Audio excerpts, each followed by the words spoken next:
Cool. That sounds good.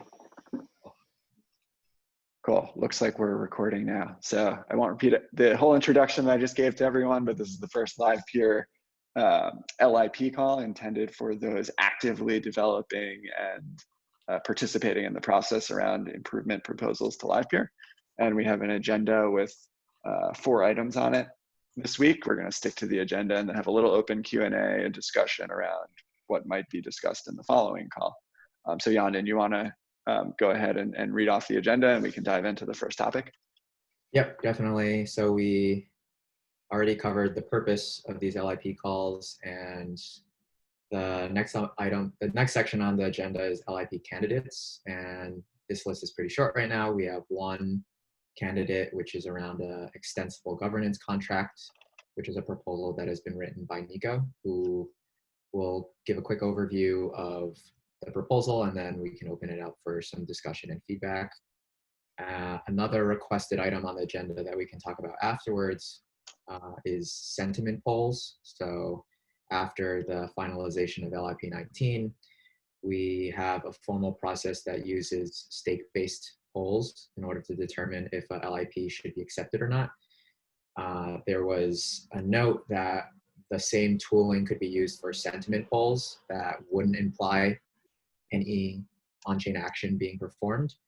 So we can open it up for some discussion about how we would use that tooling for these types of sentiment polls. And as has been mentioned, we'll close it off with a short 5 to 10 minute discussion period, open discussion period. So I think we can just dive into the first section then. So LIP candidates. So we have a proposal around an extensible governance contract. Nico, would you like to kick off the discussion there and give people a brief overview of what that proposal entails? Yeah, sure, happy to do so. I put a few slides together, so I'll share my screen just to give like everyone a better idea. I hope it works, because last time it didn't.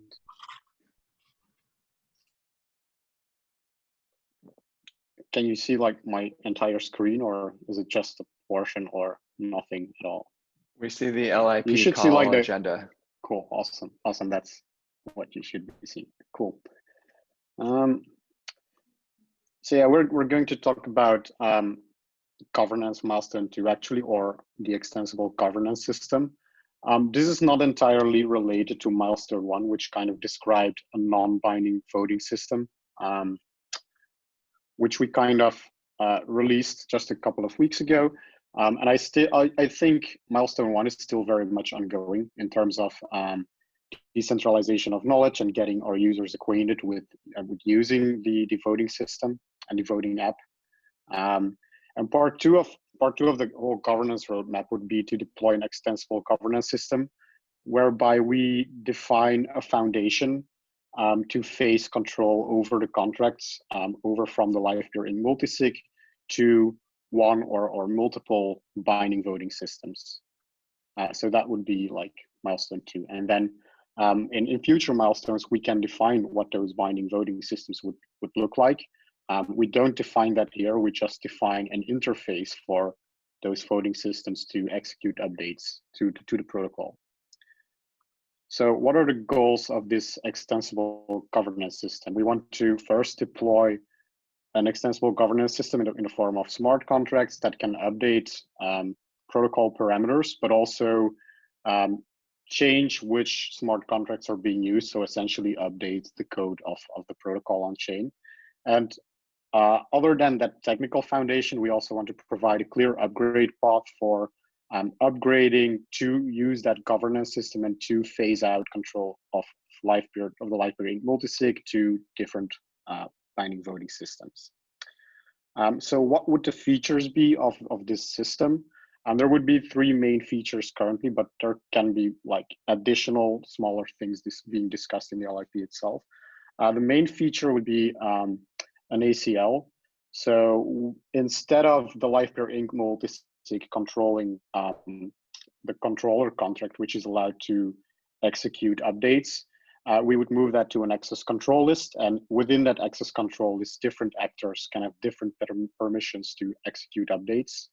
The second one would be execution of updates, or batched execution to make things easier for executing updates that include multiple parameter updates. And another thing is delayed updates. So that would give stakeholders in the protocol the necessary time to take the action they want to take, whether that's unbonding or keeping their stake as is or anything that would take care of that. So this slide might look a little hectic at first, but let's go over this step by step. So the way the current Livepeer protocol works is that you have a controller contract. I can't click on it separately, too bad. So we have a controller contract, and that is owned by the Livepeer multisig. So the owner of this contract is allowed to execute parameter updates. These can be setting the unbonding periods, setting the round length, setting the unlock periods, the inflation rate, etc. Not all of the possible actions are listed here, but I will update this schema with all the actions that can be taken. And so instead of the core multisig team executing those updates, we would put that ACL in between, and that would allow us to provide other actors with the necessary permission to execute updates, for example, a binding voting system, or some other form of actor if we would choose to. The governance contract itself, so who would be allowed to execute updates and up permissions, would also be able to become part of a governance system itself. So what would it look like to upgrade to this sort of governance system? Of course, we would first have to deploy the contracts. And in the first phase, everything would look like it does now. The Livepeer Inc. multisig would be the only actor of the contract, but we would have like a clear path to allow different actors to execute updates, which is what we kind of want, right? And then secondly, we would make it so that for certain operations, perhaps not all operations from the get-go, the Livepeer Inc. multisig would be subject to delayed updates so that everyone in the protocol can check what updates are staged and take the necessary action. And then once we come to phase 3, we would need the third milestone of the governance roadmap to be completed. We can phase control over the protocol over from the multisig to a first binding voting system. We can do this step by step. We can like have control over some less sensitive parameters be handed over to that binding voting system, and the Livepeer Inc. multisig could still retain control over more sensitive parameters like the inflation rate, for example.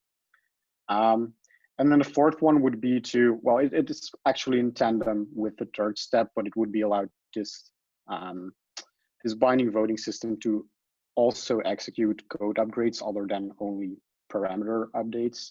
And then the last step would obviously be to remove the Livepeer Inc. multisig entirely from the equation and have the protocol be controlled entirely by binding voting systems. So yeah, that's a quick overview of what this extensible governance system should look like. There's a draft spec available that I suggest to look over. There's some prototype code available as well with a working prototype for you to check out. It's not the final code or anything, it's just to provide an idea to people of what this system would look like. So yeah, any questions? So I went through the spec yesterday and added a comment or two, but one question I had was around the delayed updates and whether those would be like, you know, parameters that you envisioned being set by governance itself, or that, you know, how do we determine like how delayed, what the delay is between, you know, an update being submitted and when it could be executed?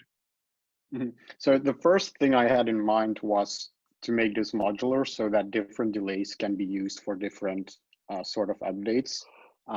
And then we would initially in the spec establish some initial values for this. For example, initially we could say pausing the protocol would not be subject to an update delay, but changing the inflation rate could be subject to something like 7 days or 2 weeks or something. That's like an arbitrary number we can decide. And then after we have deployed the system, it can be decided by initially by the polling system, and then in the future possibly by a binding voting system even.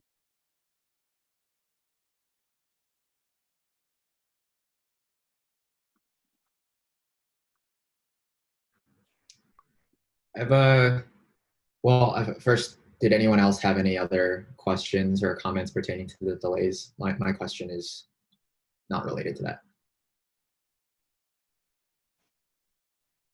Cool. I actually, yeah, quick question.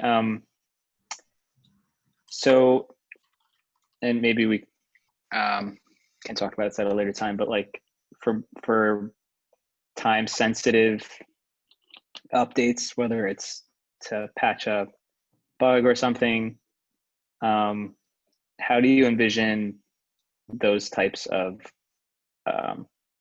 upgrades being executed where, you know, a delay wouldn't be preferred if something needs to be patched like immediately? Well, yeah, in the first couple of phases, I would assume this would still be in full control of Livepeer Inc. And probably in the first couple of months or weeks not be subject to a time delay. And I doubt whether we should make that subject to a time delay in the early stages. I think we could put a time delay on it once we possibly design a binding voting system that is allowed to execute pausing and unpausing the protocol.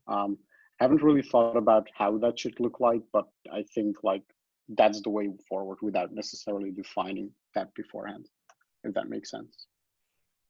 Gotcha. Just relying on the pausing and unpausing of the protocol, so a bug couldn't be exploited.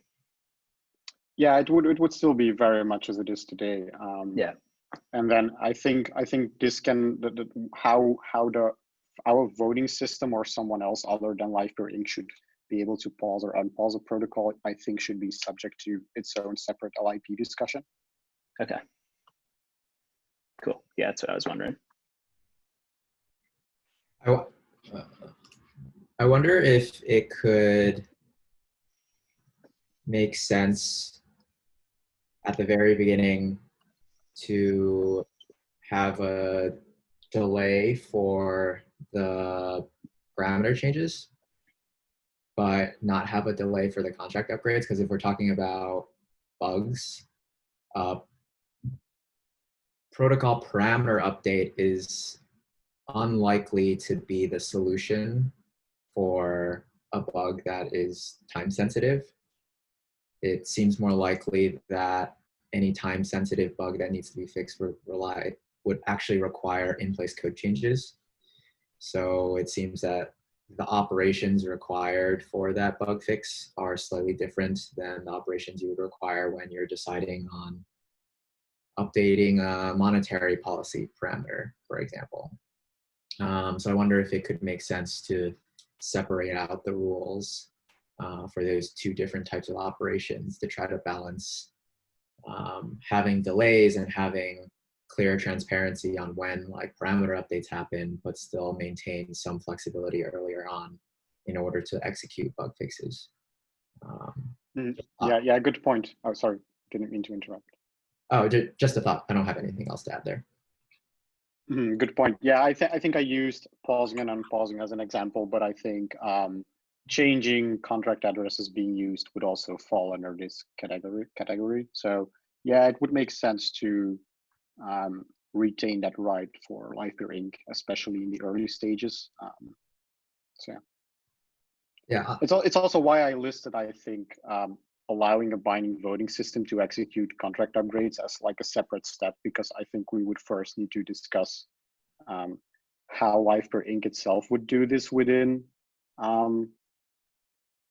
the system as it's in place, and then we can talk about how a binding voting system would do that. I would also assume that once we allow other systems to execute upgrades that would be subject to time delays, the protocol itself would be quite mature and have been subject to enough audit and I guess community scrutiny or eyes on it as well. So quick question and then probably likely follow up. What's the benefit of delays in the first place? Good question. Like, you could argue that the stakeholders involved in a particular update would take the necessary action during the LIP process itself. But for stakeholders in the protocol that might not be participating that actively in those discussions, it might be good to have sort of a security period for them where they're allowed to unbond before the update is actually executed, if that like impacts them in some way. I can think of stuff like the inflation rate, for example, or changing contract code might even be more impactful. So yeah, I think it's definitely worth it in that perspective for people that don't participate as actively in the protocol. Interesting. So basically, the ability to unbond and exit prior to an update gives everyone that sort of like that important governance primitive of being able to exit or not live under a regime that you disagree with, in this case by unbonding and exiting your stake from the system. Yeah, exactly. Yeah, I'd like to think of it similar to rage quitting from Moloch DAO, whereby I think you form a new DAO with your own stake you have in it. I'm not entirely sure how it works, but it allows you to quit from like a regime you don't want to participate in and begin anew by yourself or with the people you agreed with in the first place. Right. Yeah, I like that reason. I thought you were going to say something along the lines of, oh, if it's determined that the update will cause harm to the protocol or it was invoked via a binding vote, but it's actually going to, expose some bug, then there's the ability to like review it and roll it back during that period. My follow-up was going to be like, well, is there any mechanism to like reverse a pending update before it gets executed? Because I didn't see that in the spec, but that opens a whole can of worms and rabbit hole about what it even means to execute a binding vote in the first place.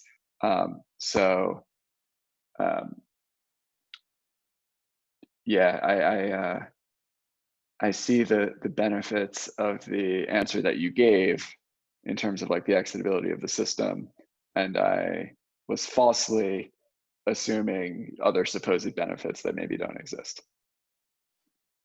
Mm-hmm. You do make a good point though about that not being in the spec. I did imagine, or at least envision, a possible future whereby you have a stage update and people can submit a binding vote to not allow that update to pass while it's still in that staging period. So if you find, if for example, there is an update being passed for some reason that includes bugs or isn't beneficial to the protocol, if you amass enough votes to counter that update, you can still make it not happen through a binding voting system. I think that could be like one potential use case as well for time delay. I see here that Gavin had a interesting comment about electing a technical council for hotfixes, and then another comment about locking in yes voters if something is enacted, but not locking in no voters. So if something is enacted and you voted no, you can exit faster than someone that voted yes.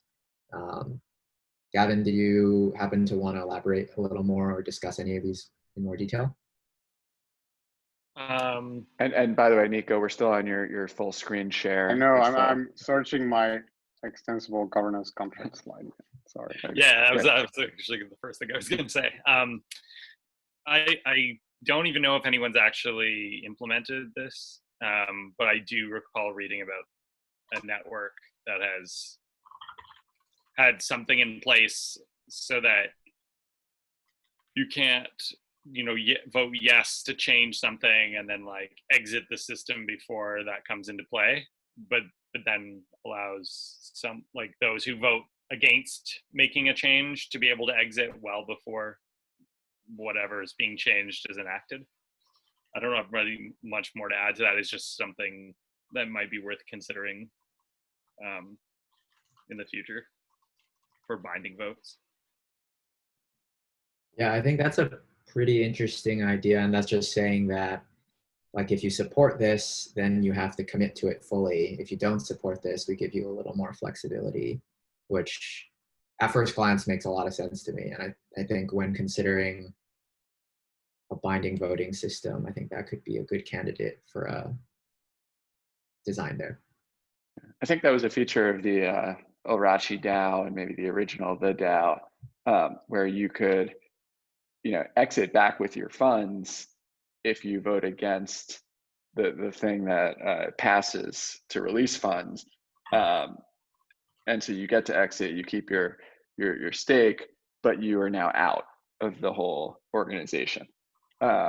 So yeah, I do think there is like precedent for those sorts of mechanisms. And coming back to the technical council for a second, the spec defines actors. This can be a binding voting system, but this can be a multi-sig wallet as well. And I think a technical council could still very much be represented by a multi-sig wallet, just not a Livepeer Inc. controlled one. So that's like one of the possible actors that could execute updates through this system as well. But I think, as I mentioned, I think the strength of the spec is that it's quite generic and it's not opinionated about what actors should look like. So I think whether we should have a technical council or what a binding voting system should look like is like part of the next milestone of the governance roadmap, and we can probably have a lot of discussions about it then. Right. Regarding the scope of this specific proposal, I know both in the proposal and in this current slide that we're looking at, there's this upgrade path, this step-by-step upgrade path for an extensible governance system. And I like, and I think I agree with all those steps, but my question is, did you consider all of these steps as a part of this specific proposal, or did you see this proposal only capturing a few of those steps, but the upgrade path describes like additional steps that would be taken after this proposal goes through, if it goes through? Good question. I think the steps can be very much discussed, except up until I think step 3, which is where it becomes more abstract because we don't know what a binding voting system would look like yet. So up until that point, I think it can be pretty well defined what the steps should be. And after that, it becomes a little abstract also in terms of timing. When for example, will we remove Livepeer Inc. as a multi-sig, as an actor on the extensible governance system? So I think those can still be discussed, but I kind of like how in great lines they sort of tell the story of what the upgrade path should look like. Right. Yeah, I think it's helpful in the proposal providing some, I think it adds to the strength of the proposal by like giving some ideas of like what this would mean going forward. My only suggestion is maybe it could be in the document itself, maybe it could be a little more clear, like exactly like which steps are in scope for this proposal, as opposed to steps that are being described because it helps the story around this proposal. Just thinking about like sharing this draft LIP with like more readers, it might be beneficial to them to kind of like concretely know like this is a formal part of this proposal and the plan is to implement this step. This step is not going to be implemented, but this is how we envision the next steps looking like after this proposal. So that's my 2 cents on that front. Yeah, that's a good point to separate the actual steps being taken in the scope for this milestone from the story around this project, which I still think is important because one of the main critiques was that there's no clear roadmap to transfer control over the protocol from that multisig to the stakeholders, which this kind of provides and this story kind of tells. But yeah, good point to separate that from each other.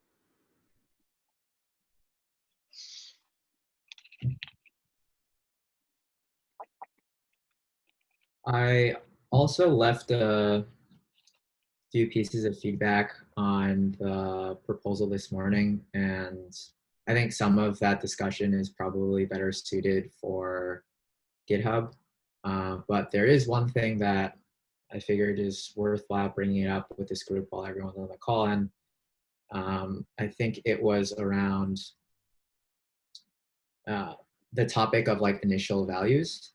So I think there is in the proposal right now, there are not initial values suggested by like some of these new parameters that are suggested. The main one being like this delay. Another parameter might be like the first actor address, for example, and like what are the scope of their access rights. I wonder if it could be helpful to break that out of this proposal and having this proposal documenting the design of the system without prescribing any values, and then having a separate proposal reference this document, and then providing a suggestion for initial values as well as the rationale for them.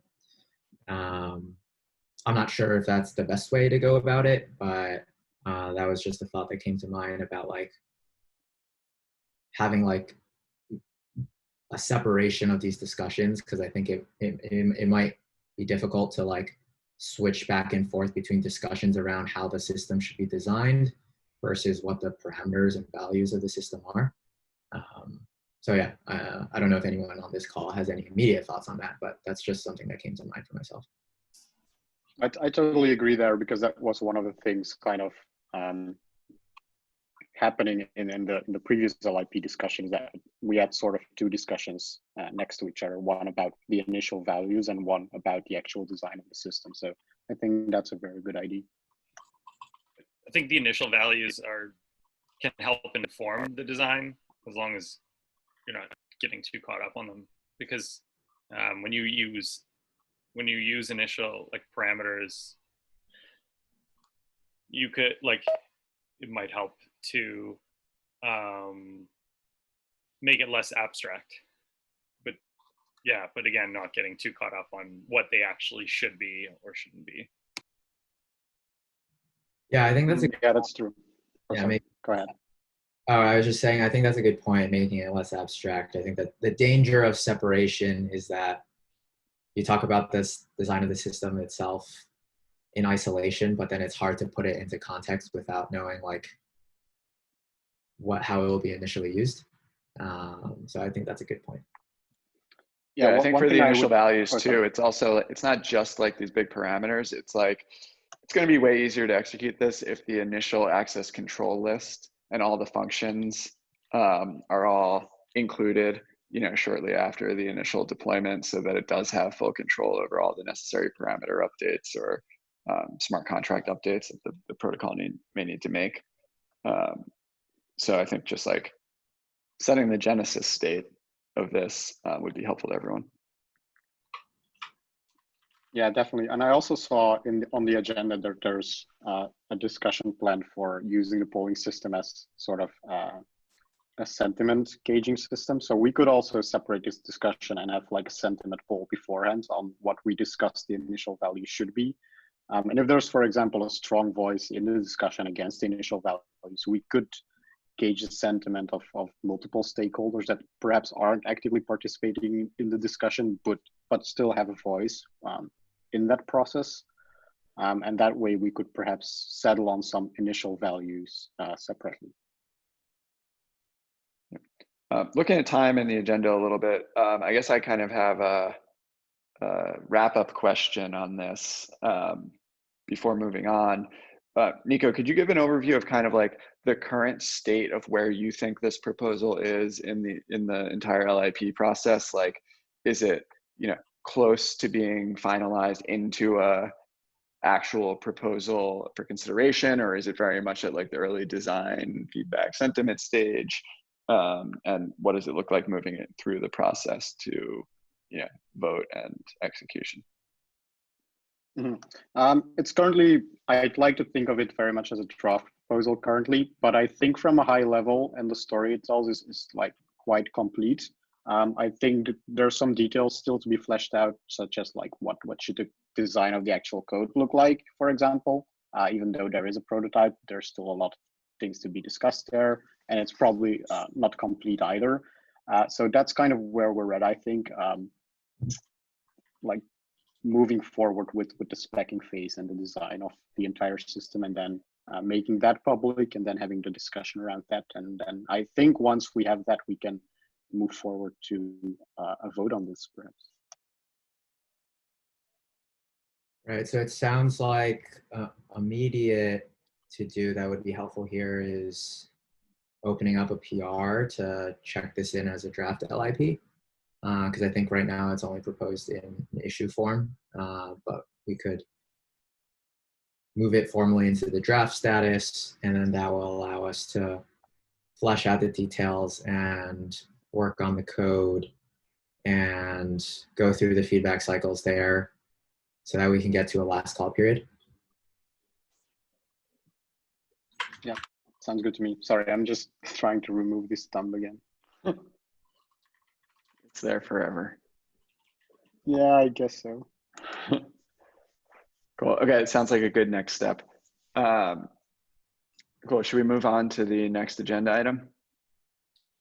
Yeah, so I think the next agenda item is around sentiment polls. So I think the main question that Doug requested that we discuss is how would someone run a sentiment poll? Right. I think in case anyone doesn't know what I mean by sentiment poll, this is just gauging the community's interest or reaction to a potential change to Livepeer. It's not a binding vote. There's no implementation. There might not even be an Livepeer design yet, though we should try and establish if there's any convention for what you would do to run a sentiment poll. So, the first question is like,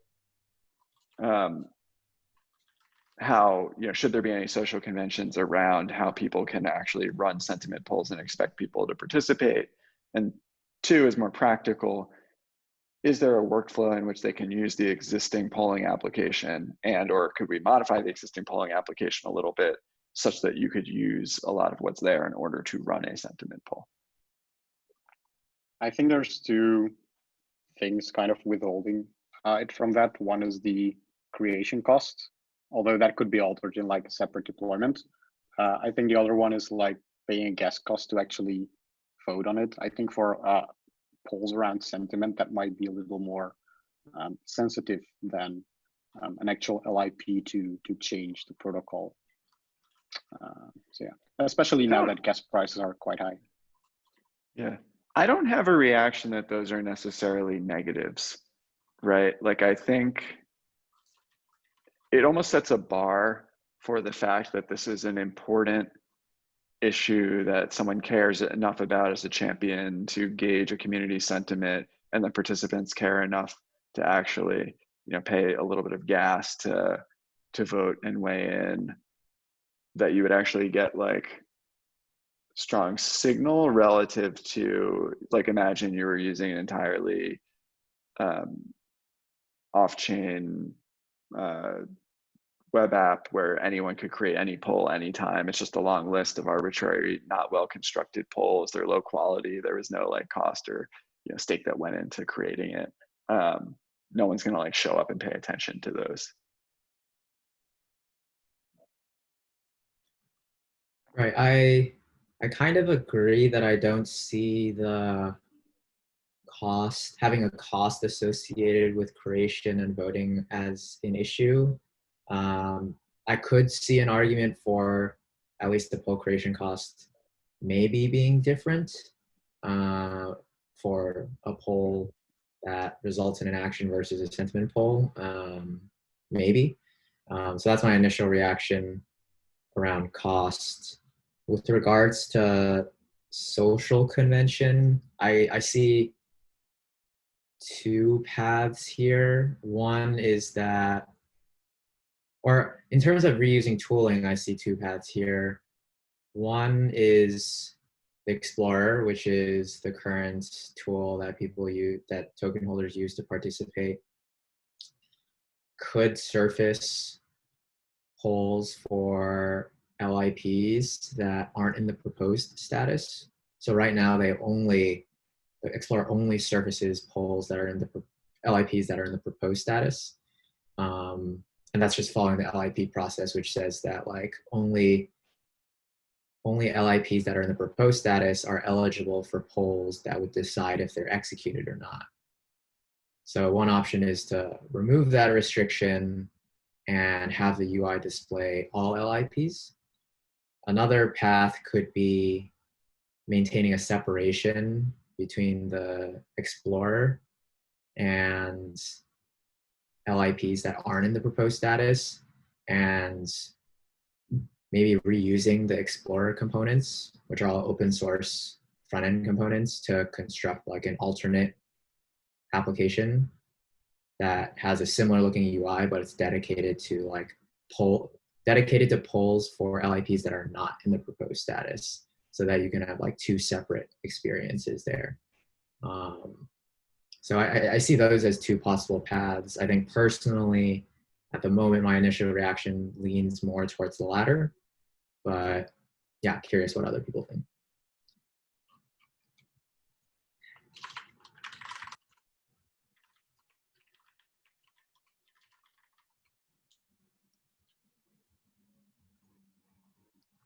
Yeah, I think. I wonder what. Oh, sorry. Go ahead, Adam. Yeah, it does seem like separating those, it would be a good thing to separate those two things. I like a sentiment poll versus just so like people have the right expectations that like if they vote on something on the Explorer and they're voting on an LIP in a proposed state, the expectation is that it's going to get executed by, it's going to follow up with an action, and it's going to get executed by the core team, as opposed to a sentiment poll. We want to like do everything we can to make it very clear that a sentiment poll is not followed up by any action. There's no like, nothing gets executed after a sentiment poll is over. So it does make sense that to avoid that confusion, probably kind of sandboxing it in a separate UI or app. That's my gut reaction, but I'd have to think about that some more myself. How can we do it in a way that avoids having to like completely rebuild a full like from scratch interface around the polling protocol, right? There's so much work into the UX. Yeah, that's why something that came to, I don't know if this would actually be minimal work-wise, but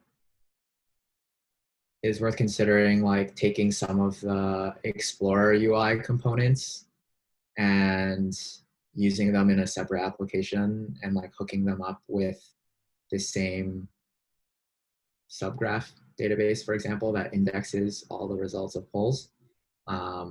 It would just result in like, and maybe it even has a similar theme, although you would, so like using the same like Livepeer UI themes that are used in the Explorer, you would just want to somehow make it clear that this is distinct from the Explorer. But yeah, maybe the fact that the UI components are reusable makes this a little easier. I'm not sure though. Yeah. I suppose we could, reuse. Yeah, we could reuse the existing app, and maybe if we're just like super clear with like how created polls are labeled in the UI, like if it's labeled like sentiment versus like a sentiment poll versus an LIP that would get executed. I suppose that's just like a UX consideration at that point. But if we can be very clear, and if it's very clear to the users, then we could reuse the existing polling app, I suppose. I was wondering what we expect sentiment polls to look like. Do we expect it to be more like preliminary LIP votes, whereby a champion tries to gauge community support and whether to continue championing and like developing the LIP itself, or whether we also expect sentiment votes around potential changes or features we should include in, for example, Go Livepeer or other parts of the Livepeer code base, perhaps the API or Livepeer.js SDK, for example. So yeah, what do we expect there, and should we consider that when thinking of where to exactly put this, whether this should be like a separate app or not? I don't know what to expect, right? I mean, I think the challenges someone who is considering proposing a change to Livepeer, and like the proposer might not even know whether that's like a smart contract protocol change or an update to a piece of functionality that's client side, but they just want to get some sense of input or support or opposition around that issue, right? I mean, I think Gavin floated an idea in the forum around, carving off some of the inflation into a community fund, right, or a development fund. And yeah, Gavin, how would you think about getting any indication of whether that would be supported, not supported, what the right amount would be?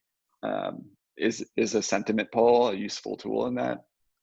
Yeah, the way I would envision something like that would be like around gauging sentiment for an initial idea to see if it's even something worth pursuing or whether it's like fundamentally flawed, like in terms of how the community feels about it. And then from there, I'd use it for rapid iteration so that I could develop an LIP and modify it. And also like with getting feedback from the community, but then also I think it would be important for engaging the community, a community that may not otherwise follow like GitHub LIPs. Right, so if it's engaging kind of a wider community, well, I was going to connect it to like, maybe it exists in a standalone, lighter weight, interactive way than in the Explorer, for example. But I don't know if there's certainly a different Explorer audience from the GitHub LIP audience, right? Yeah, it would be a middle layer, like an in-between. Yeah. So this is just asking for a gut reaction, but let's say on that particular example, would you pay 100 Livepeer token in order to create that sentiment poll if you knew it was going to show up in the Explorer and be labeled sentiment and have that prominent functionality, or knowing that it might cost 100 LPT, would you try and find some hacky workaround where you're like running the poll in Discord using a Discord bot, or just putting up a web page on, createapoll.com where you're sharing a link in the forum, Twitter, social, in order to run that poll and feel that you got that information, just as valuable way? I think it depends. It obviously depends on what the price of Livepeer token is, and then follow quickly behind that is whether or not whatever it is I'm proposing will benefit me. So like, and like whether or not I think it'll be, because like I'm essentially I'm burning my Livepeer tokens for a common good. So like, do I have backing? Like maybe like if 100 Livepeer tokens are worth, let's say $500 or like $1,000, I might hit up Livepeer Inc. to be like, hey, can you back me for this? Because I think it'll be good, and I think this is your mandate, is for the good of the network. So you should take the hit instead of me. Can you support me for that burn? Yes, the community grant program to make a grant to support this, like championing or researching of a specific update or something. Yeah, where I go. Right, crowdsource it. I know Cosmos has the ability to crowdsource the deposits, I think. So the deposit doesn't need to come from one node operator, can come from many. And it's also returned if quorum's met. Yeah. And if you don't get a no with veto, like if 33% or 33.4% don't vote no with veto. So like if there's if people are strongly against it, then you're not getting your deposit back. And if nobody pays attention, you're not getting your deposit back. But otherwise, you're getting a deposit. But the deposit's a lot higher. It's 512 atoms, and atoms I think are around $1,000. Yeah. Okay. Well, one thing I'm wondering kind of out loud now is, we're talking about some like heavyweight solutions, like deeply integrating sentiment polls into the Explorer, or like launching a separate app for sentiment polls that leverage this. But I wonder if there's any like lighter weight initial experiments that can be done first to determine whether that's necessary, like just running sentiment polls within Discord, or the forum or Twitter or something like that, right? I'm like, I was gonna say sorry, go ahead, Gavin. Yeah. The obvious problem with that is that everybody's vote will be the same, but like it should be based on like stake weight probably. Well, you could, there's the transcoders in the channel that are identified, and it's possible to map some of them to stake, and like it's a manual process, but you might be able to get a gauge, right? You're not like officially reporting results to anyone, you're trying to pull potential support. And so if you can do a tally that's like, oh, 6 million LPT worth of stake just indicated they were going to support this, that's like meaningful information that right now is maybe hard to get because there's no social convention for how you get that. Yeah, so that could just be like, you just at everyone in the channel and then you see them one by one reply. But like, right. But so like, well, there's got to be poll bots and stuff. Like there's that'll tally it for you. There's lighter weight things, I'd imagine. Maybe, yeah. I think also something to take into consideration is like every LIP eventually like links to a discussion link. So like I was always under the impression like the discussion was the means to kind of see sentiment around an issue. So yeah, I think like a combination of like the discussions that people are having on GitHub and I suppose Discord too would be enough to capture sentiment before creating a poll, but it could be wrong. I wonder if along those lines, like a lighter weight experiment is just highlighting these discussions more and highlighting when something is happening and having that be digestible for the community. So I know that there have been suggestions in the community around like bots, like alert bots for like when a poll is created, but maybe you can have something similar that may not even need to be like very sophisticated and automated, but like a sort of digest. Yeah. Where like if a new draft LIP is created, then a regular cadence, you get a digest of the draft LIPs that are created. If something goes into last call, you also get a digest of things that are in last call. And then maybe for some of them, it's worthwhile like highlighting the ones where there's a lot of discussion happening or if there's no discussion happening. So that's just a thought around like a lighter weight experiment for like, it's not so much like a way to like it's not so much a way of measuring sentiment as it is a way to just get more people to like be aware that this is happening, which is like related. Yeah, I agree. And like, we can surface those conversations and highlight them in the Explorer somewhere. Like you said, whenever discussion gets created or an LIP status changes, like those things can be highlighted in the Explorer so everyone sees them. I think it's like not just highlighting everything, but it's like pointing out when like sentiment-based quick input is needed, right? Like it's really heavy to ask someone to like weigh in on an LIP because they need so much context and they may have so much content to read and digest and understand from the LIP itself. But I think it's a much lighter weight ask to summarize an LIP and ask for an initial like thumbs up, thumbs down reaction. Right, so when we talk about like the lighter ways to surface the discussions, maybe we also think about bundling that with indication of support if you need that, right? I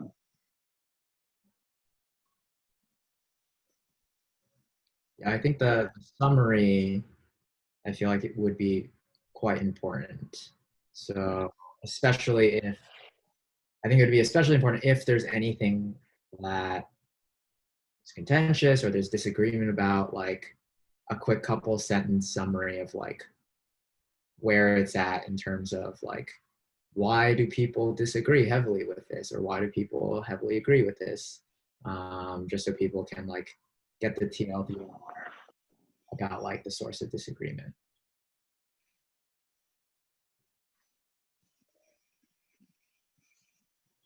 I'm thinking, this is like such a kind of hacky UX, but I'm thinking of just like embedding like poll creator UI like in a section of the Explorer or something labeled like feedback, like, you know, sentiment or feedback or something like that, where we could just editorially, you know, like community managers could just editorially, or LIP editors could editorially like create sentiment polls that some are yes, no, some are open comment boxes, some are a list of multiple choice options, depending on what someone's trying to get sentiment around. But literally it's like the lightest weight thing that just allows feedback to come into this process from the community. Because like right now, there's not a lightweight way for people to quickly digest and understand that, right? Right. Yeah. Probably a lot more thought about how to do that, right? And the, you know, open access and whatnot, but something like that might be interesting. Yeah. Right. Yeah. Looking at time, maybe we can say that like to like close off this discussion, maybe one of the most important things that we can be thinking about moving forward is making information, like making that information legible to people as like a prerequisite before considering like what ways that you can consider to actually have them give you input. So it's like thinking about like what can be given to them before asking what they can give us. And then maybe we can discuss this in the next LIP call. That brings us into our final 5 minutes, which is set aside for open discussion. And the goal here is not to like resolve open issues, it's to bring up topics that we might want to spend time on in the next LIP call, or in the other channels in the meantime. So it sounds like this is a topic that should continue to be discussed in the next call, but only if someone has like championed doing more work or making a proposal between now and then. Right, so there were some ideas. I guess we have to think of the right like channel to organize the result of those ideas, whether it's an LIP itself, or an LIP issue itself, or a forum thread or something. But then like assuming we make any progress on this is probably an agenda item for the next call as well. Right, so it should this be added as an agenda item for the call, or should we add this as a potential agenda item for next call if so, and then list? So I'm taking notes right now. Yeah, let's add it, but just also make a to-do of starting a singular discussion thread on this topic that captures some of the notes and ideas, so that we can continue to share ideas, get feedback, make progress on. Yeah, so I've been taking notes for this call, and they'll be published alongside the recording later. So I'll make a note here for next time lighter weight experiments for sentiment polls. And yeah, we can start separate discussion threads from that. Although I think it'll be good for next time as to have a caveat for this, which is like, I think it'll be added to the agenda if someone wants to champion it, as opposed to like it's by default on the agenda. Yep.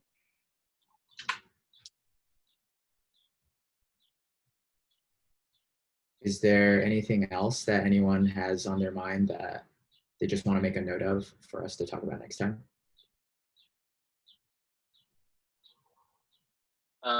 I have a thought here, which is I think it would be good for us to solidify like the goal of like the short-term goal of the LIP process in terms of how this would tangibly impact the Livepeer protocol and the Livepeer community, and kind of like in terms of you know, for this meeting to have some tangible goals so that we can like over time improve the format and shoot towards a specific goal. You're talking about this meeting and its purpose, or the LIP process and its purpose? I guess I'm talking more about this meeting. So for example, right, like I think something that has really helped the community grants node meeting in the past few months is that there was a discussion about laying out some tangible goals and making it transparent to the community and setting a timeline for it. And then every time when the community node met up, like there was discussions about like, okay, how do we progress towards this goal, right? It's almost kind of like a OKR or a KPI for the community node. I wonder if that makes sense for this format as well. So we can like focus the discussion and push that towards a specific goal and create progress.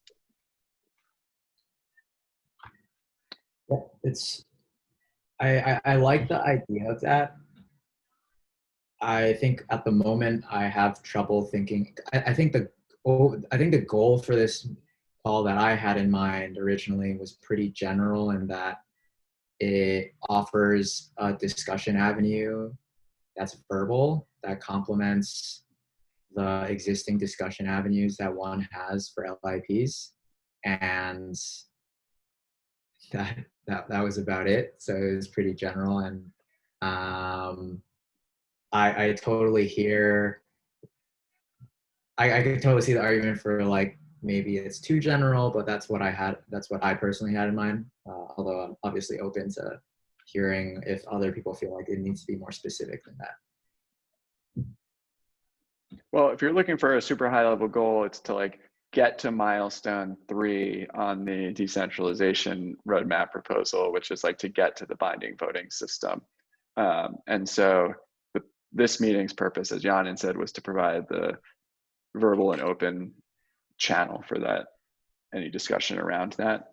But we also recognized like it was okay if some of weeks this meeting was just like Yanin and I sitting here, knowing that it's open and others could join if they want to participate and push that discussion forward, but just knowing there's an open channel to like talk with, like the core implementers and developers and people like pushing the process forward is important. That said, always up for trying to make it more effective and useful to everyone. I kind of like the format of like keeping up with the progress of an LIP. So whenever we discuss an LIP, looking at what the previous set goal was and how far we've progressed towards that, and if possible, set new goals that would be like met in the next LIP meeting, or at least make progress towards those goals for the next LIP meeting. So I kind of like that format of an OKR approach. Yeah, maybe something that we can do is we have the LIP candidate section, and it's an open discussion forum for the LIP itself. But we already have the assumption that we only talk about an LIP if there's a champion for it. So the purpose of the call might be to do, if the champion wants to talk about it, then there therefore needs to be check-ins about the progress of the LIP that's led by the champion. And the purpose of everyone else on the call is like holding the champion accountable if it's being brought up as a topic at the call, something like that. Cool.